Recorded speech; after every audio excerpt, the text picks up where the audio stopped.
glad you decided to join me this afternoon at the beautiful hour of 7 o'clock. And I want to thank you all for tuning in and submitting all your questions to be our Facebook Messenger at Florine Hanley Fulks. I'm so excited that you've been writing in some good tea. And or email me at drflorinefulks@gmail.com. I really need you to email me there or subscribe to my YouTube page at Dr. Florine Fulks on YouTube and hit the button subscribe. Why? Because inquiring mind wants to know. Okay, are you ready to get started? Yes. We're going to get started with last week's question. Oh, this is, I tell you, y'all been blowing my mind. And that's not a hard thing to do. All right. Last week we stopped at KC, South Carolina. Hello, I am a mom of a 16-year-old daughter. We live beside some neighbors that carry 2 large Confederate flags on their home, and all of their vehicles have flags, the Confederate flags as well. Recently, my 16-year-old daughter and the Confederate flag neighbor's son has been texting and talking, hanging out in school together. He recently asked her out on a date to the movies. Dr. Fulks, my question is, should I be concerned?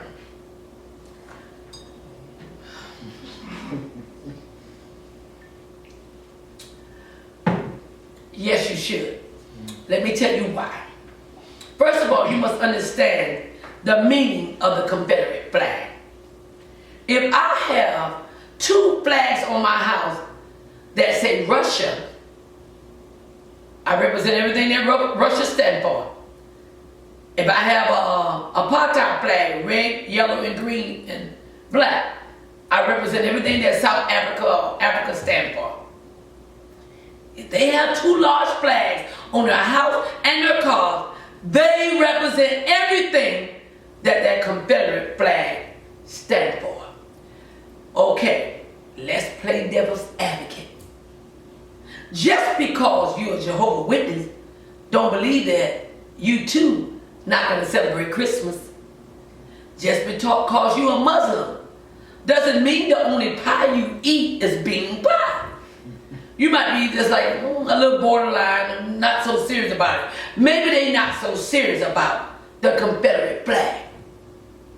My question to you, have you gone over to their home? Have you sat and ate dinner with them? Have y'all sat together and look at the Price is Right? Have your daughter been over to the son's house and played checkers together? That's my question, and that's very important. Anybody can speak to you from afar, but anybody ain't gonna let somebody they're against into their home. Let me share a little brief story with you. When I was in high school, there was a young man by the name of Michael, a Caucasian guy. Somebody said Anglo-Saxon or whatever, but he wasn't looking like me. But I loved him and we was good friends. We went to lunch together in high school. We talked together in our classes. And every now and then we'd go to the basketball games together. One day, me and Michael was getting ready for the basketball game, eating some hot dogs or whatever. He said, I need to go to my house. I said, okay, Michael. And when I went we went to the house, I stood on his porch, a very large house. Beautiful home. I was just amazed to be at a house like that. And then he said, don't stand on the porch, come on in. I said, you sure? He said, yeah. So I went into his house. I ain't seen nobody, but all of a sudden an elderly lady about the age of 79, 85 came walking bent over with her cane. She didn't speak to me. She just said, Michael, get that in out of my house. I just stood there. He said, what, grandmama? Get that in out of my house. And then she said, and they smell too. Oh, he didn't have to get me out of her house. I ran so fast and I was crying, I was upset. You know, I was a young girl. I didn't understand that. And he came outside and he talked to me and said, you know, he fussed at his grandmother and said, you know, she old school. She don't like y'all. That's what he said. As far as I'm concerned, whatever friendship we had was over. But we remained friends because I know it wasn't Michael's conception. So I would say to you, yes, you could be concerned. You don't know what they're plotting. You don't know what's going on. If you're not welcome in their home or your daughter, then my daughter can't go out with your son. You don't know what's going on. Not in 2022. No, you can't do that. So therefore, my answer to you is yes. You should be very concerned. Go over to the neighbor's house and meet the parent and ask the parent, you don't mind your son taking my daughter out? And based on their response and how they treat you, then you make that decision. So you do have a concern. Don't ask me, because I have a daughter too. Don't ask me because I have a daughter. So I'm not even going to even tell you what my answer would be. But my answer about your concern, yes, you should be concerned. All right, thank you.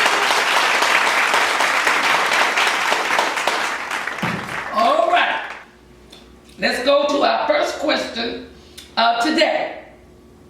This comes from Summerville, South Carolina. I am an evangelist, and I left this particular church twice. Now I feel like the Lord leading me to go back to that church. When I went in November of 2021 to rejoin for the third time, the pastor said I could not because he said when I left the other two times, 3 to 4 of his members left too, whom I still associate with. I don't want Pastor Fulks to say a word, Dr. Fulks to say a word. I need you to call in Pastor Fulks, because I need to ask her this one question. Is this the love of God being exemplified by this pastor? Dr. Fulks, take one more sip and you leave out, okay? Pastor! Come on in, Pastor! Oh, here she comes. Praise the Lord, everybody. God is so good. Woman.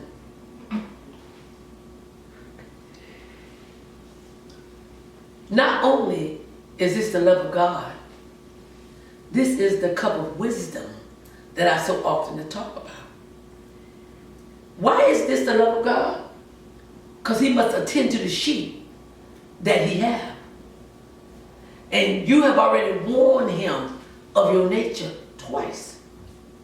So he has full rights as a pastor to tell you you cannot join again. A good predictor, according to the school of psychology, of future behavior is past behavior. You cannot say this man is not operating out of love. He loves his members. He loves his church.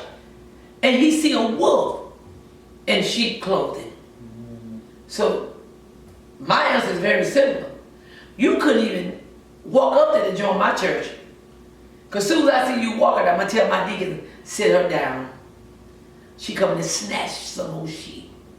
Would I still speak to her in the street? Yeah. Would I still love her? Yeah. Should I show the godly love towards her? Yeah.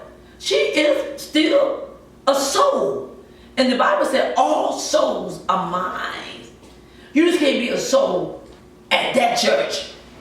Aren't you glad there's thousands and thousands of churches all over? Where you from again? Summerville, South Carolina. I know about 4 right now. You got to go there. Because you can't keep coming in and out, in and out, and in and out, causing confusion and disturbance. You can go to another church and serve the Lord. But no, this man is operating as a pastor. And the scripture said in closing, know them that labor among you. Girl, bye. He know you. All right, Pastor.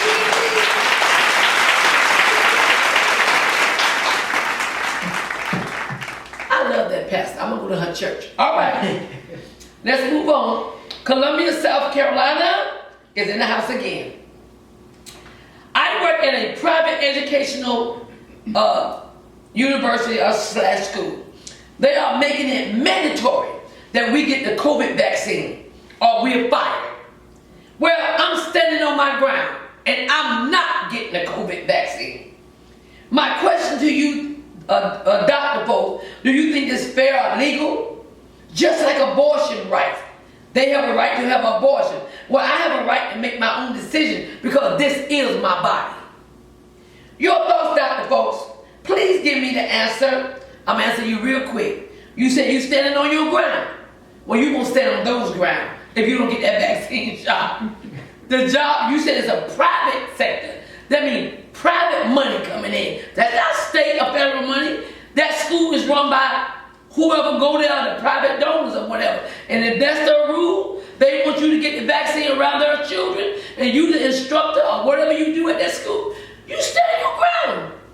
But make sure you stand in the unemployment line.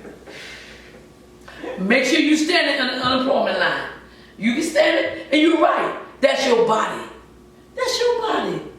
But the president of that university or wherever you work at made that decision.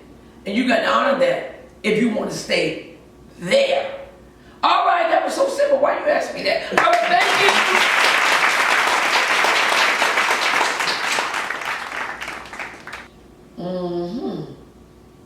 Next question is from Eastover, South Carolina.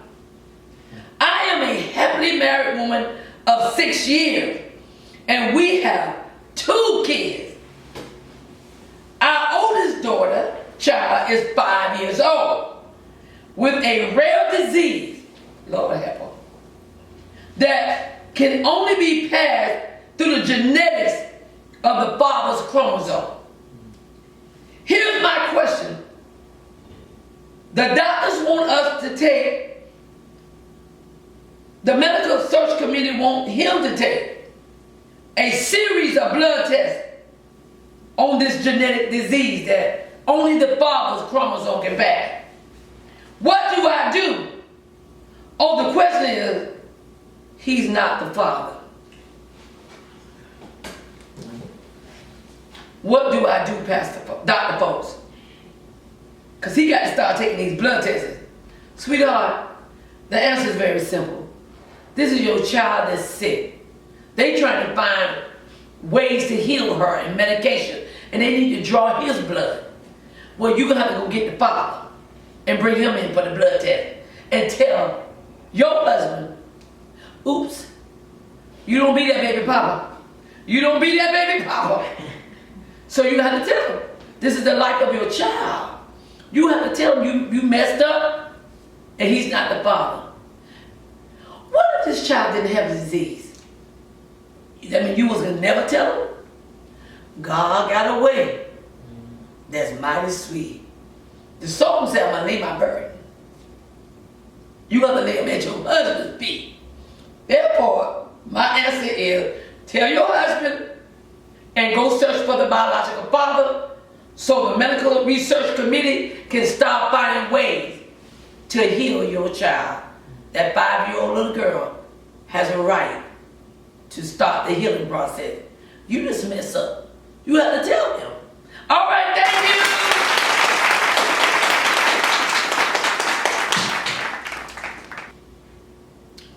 Anyway, let's move on to the next question. Columbia, South Carolina. My husband and I have been married for 18 years. And we love each other very much, and he's very generous and kind. We recently allowed my nephew, who fell on bad time, to move into our basement apartment. Everything was going well until things started missing in our home. My husband got very angry and wants to put him out now. Too much stuff is missing. But the nephew threatened if he get put out of the basement apartment, he's going to tell my husband the truth. The truth is that my nephew is not my nephew. He's my ex-husband. What should I do? Dr. Fulks, what should I do? I'm going to answer that next week.